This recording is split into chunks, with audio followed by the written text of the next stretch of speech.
एक और तोहफा, 2 वक्त की रोटी खाना भी मुश्किल हो गया। आटे की कीमत मुल्क की तारीख की बुलंद तरीन सतह पर पहुंच गई। कराची और कोयटा में आटे का 20 किलो का थैला 2400 रुपए तक पहुंच गया। 1 किलो आटा 50 रुपए हमारे दौर में 1 किलो आटा था। आज वो कराची के अंदर 100 रुपए लीटर से ऊपर चला गया। एक बात चल रही थी कि आने वाले दिनों में गंदम का बहरान हो सकता है, आटे का बहरान हो सकता है, और ऐसी सूरत हाल अब हमें दिखाई देने लगी है मुख्तलिफ मार्केट्स में, और तमाम ही सूबों में ऐसी सूरत हाल नज़र आ रही है। ना सिर्फ ये कि आटा दस्तयाब नहीं है, फ़ाइन क्वालिटी का आटा बिल्कुल ही नायाब हो गया है, और इसके साथ साथ आटा महंगे दामों मिल रहा है जहाँ भी मिल रहा है। हाय दोस्तों, मैं आपका धीरेन्द्र, आप देख रहे हैं टेंसोट भारत। तो दोस्तों, जैसा कि आप लोगों को बता दें, पाकिस्तान में जो कुछ ना कुछ होते ही रहता है, हरदम से शुरू से यही रहा है और आगे रहेगा। कुछ ना कुछ होते रहता है। अब यहाँ तक कि जो पाकिस्तान मीडिया में बात चल रही है कि आटे का भाव जो है 130 रुपया से 150 रुपये पर केजी के भाव से बिक रहा है।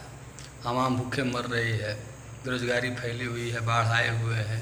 तो यही सब है इस वीडियो में। अगर अच्छा लगेगा तो लाइक करिएगा, सब्सक्राइब करिएगा और बेल आइकन का नोटिफिकेशन ऑल पर सेट कर लीजिएगा।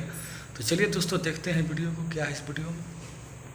हिलाली साहब, आपका क्या ख्याल है? ये अभी तो क्राइसिस आना था, हम सोच रहे थे शायद कि फूड क्राइसिस आएगा आफ्टर फ्लड्स, उसके जो हमें नजर आएंगे असरात, लेकिन ये तो अभी से ये सिचुएशन बन गई है। इसकी क्या वजह है? कहाँ गया आटा?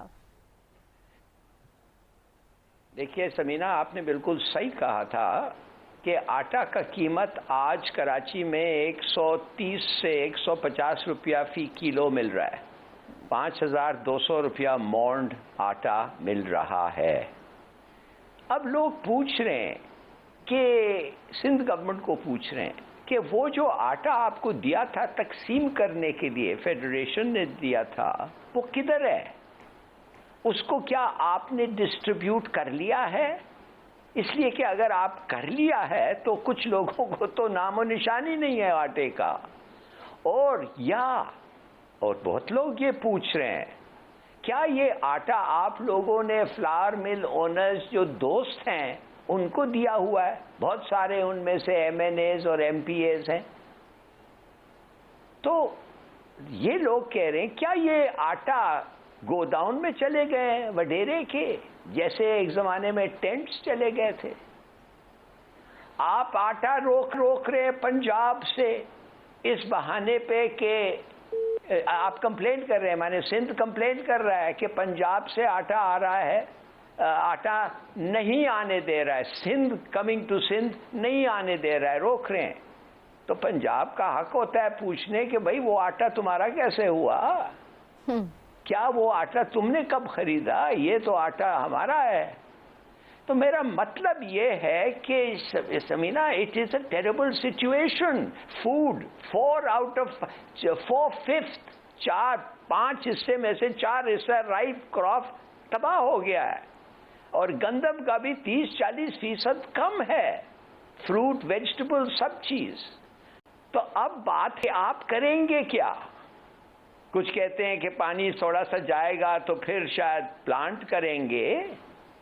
मैं समझता हूं कि out of the box thinking थोड़ा होना चाहिए। और जिनसे मैंने बात किया है वो कहते हैं भाई आलू लगाओ।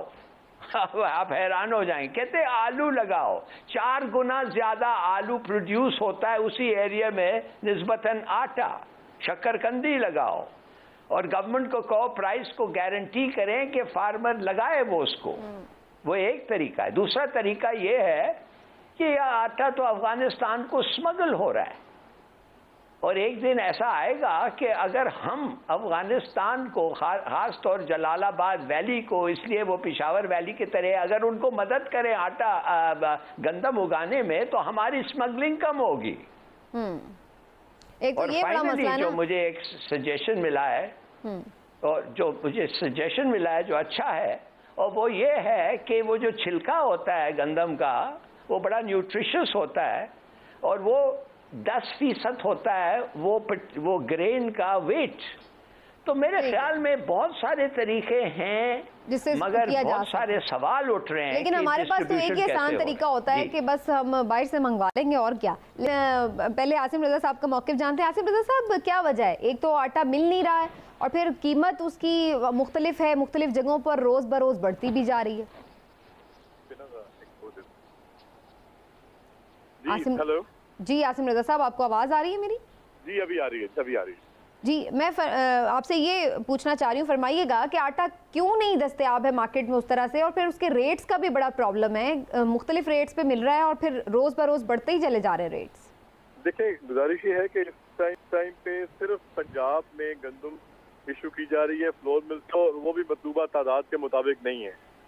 डेली ज़रूरत है 26,000 टन की, उसके बदले 16,000 टन सिर्फ इशू हो रहा है और बाकी तीनों सूबों के अंदर गंदम का इजरा नहीं किया जा रहा। जब ये गंदम का इजरा नहीं होगा तो सारी डिपेंडेंसी आ गई ओपन मार्केट के ऊपर। जब ओपन मार्केट पे आपकी डिपेंडेंसी आएगी तो उसके मद्दे मुकाबले गवर्नमेंट की तरफ से इशू नहीं आ रहा। तो ये बेसिक रीजन है जिसकी वजह से यानी ये क्रिएटेड किस्म का एक क्राइसिस है, आपको लगता है मिसमैनेजमेंट है या वाकई कोई कमी हो गई है मुल्क में? हमेशा ये होता था कि जब आटे की प्राइसेस ऊपर जाने लगती थी तो हुकूमत इंटरवीन करती है और गंदम रिलीज कर देती है। अभी आप देखें सिंध के पीके और बलोचिस्तान के अंदर गंदम रिलीज नहीं की जा रही। तो जब गंदम रिलीज नहीं की जा रही तो डिपेंडेंसी आ गई टोटल प्राइवेट मार्केट पे, तो स्टॉकिस्ट अपनी मर्जी के मनमानी के रेट ले रहे हैं। तो आसिम रज़ा साहब, ये अब इसको रिलीज नहीं ये कर रहे हैं तो ये कितना मजीद क्राइसिस बन सकता है और इससे हुकूमत को क्या फायदा है? क्योंकि अगर आवाम को आटा नहीं मिलेगा तो गालियां तो हुकूमत ही खाएगी। आज सिंध गवर्नमेंट ने ऐलान किया है कि 20 तारीख से वो गंदम का इजरा करने जा रहे हैं। अगर 20 तारीख से वो शुरू कर देंगे तो डेफिनेटली मार्केट पे इफेक्ट आएगा और मार्केट स्टेबल हो जाएगी और कीमतें गंदम की मजीद नहीं बढ़ेंगी। लेकिन अगर ऐसा ना हुआ और 20 से आगे डिले हुआ तो मजीद प्राइसेस बढ़ेंगी। इसी तरह बलूचिस्तान और KPK गवर्नमेंट को चाहिए कि वो भी फौरी फैसला करें ताकि मार्केट में जो सरकारी गोदामों में पड़ी हुई गंदम है वो बाहर आएगी तो जो स्टॉकिस्ट नाजायज रेट चार्ज कर रहा है वो नहीं करेगा। रज़ा साहब, ये फ्लड्स भी हैं और उसके बाद भी लोग ये एक्सपेक्ट कर रहे हैं कि खुदा न खास्ता इस तरह से होगी सिचुएशन।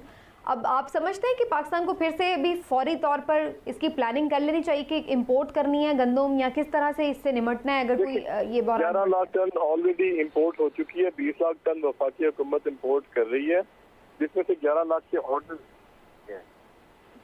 चलिए, फिर से कुछ लाइन का इशू है। बहरहाल आसिम रज़ा साहब ने अपने मौक़िफ़ दिया, आपका शुक्रिया। आसिम रज़ा साहब हमारे साथ मौजूद रहे और इसी के साथ प्रोग्राम का वक्त भी ख़त्म हो रहा है कि इसको मिसमैनेजमेंट है अगर तो इसको देख लिया जाए, अपने सियासी जो तरजीहात हैं उनको बदल के कुछ आवाम के मसाइल की तरफ भी ध्यान कर लिया जाए और ताकि मज़ीद जो आटा है वो इस तरह से महंगा ना हो और लोगों के पहुँच में भी आ सके।